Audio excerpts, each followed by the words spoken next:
All right, I'm at General Plumbing today. Just met with a client and went through some primary bathroom and also hall bathroom plumbing options for their shower system, their tub, faucets, and now I'm gonna look at kitchen sinks and kitchen faucet. If you guys have any questions about plumbing, drop a comment and I will try to help you out.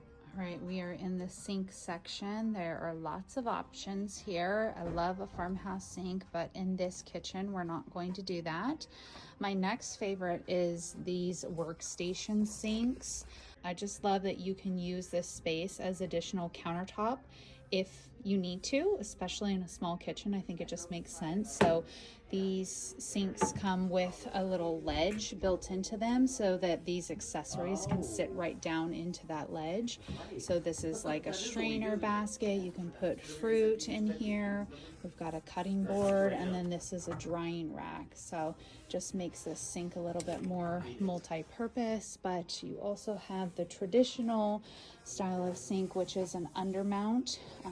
Imagine this is your countertop material here, and so the sink goes below that countertop material, and this is just your kind of standard stainless center drain drop-in sink. I haven't seen this one before. This is quite interesting. This is where the sink comes up and is flush with the countertop material.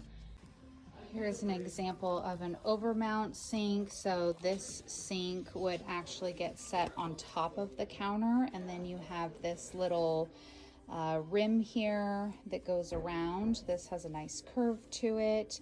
I actually have something like this on my prep sink.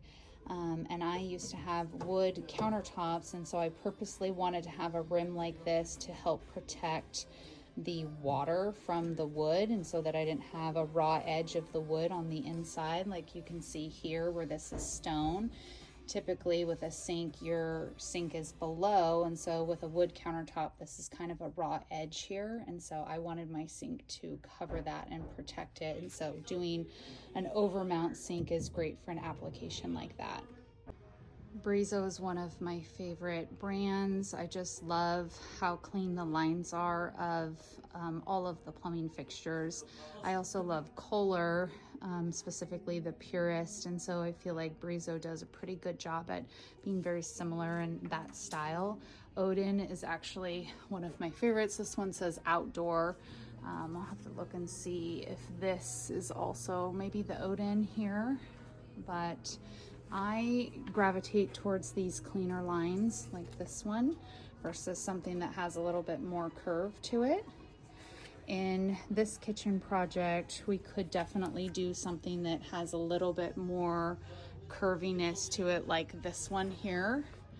You can see the curve on the handle right here. It's not too intricate, but just enough. It matches the hardware for the kitchen, so that's pretty. And then I also like this one, but we would do it in the like brushed stainless finish. Here are a few Delta kitchen faucets. I have used these in a couple projects as well. I really like the Trinsic.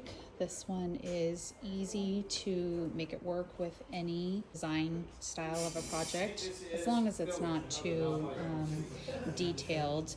There are some other options that have some kind of prettier curves to it, but overall, I think this one's my favorite. The Cassidy is also pretty. I think that would work in this kitchen because the hardware does have some similar curves that this does. So that's the Cassidy. And then I like this one too. This is also simple with a tiny bit of detail in the knob area right here and right here. So I would do this again in that stainless, but that is the Rinaldi. Moen also has a couple great options as well that we can look at. The Align, I like this one. I gravitate towards this a lot. Very clean lines on this, easy to use in a lot of projects.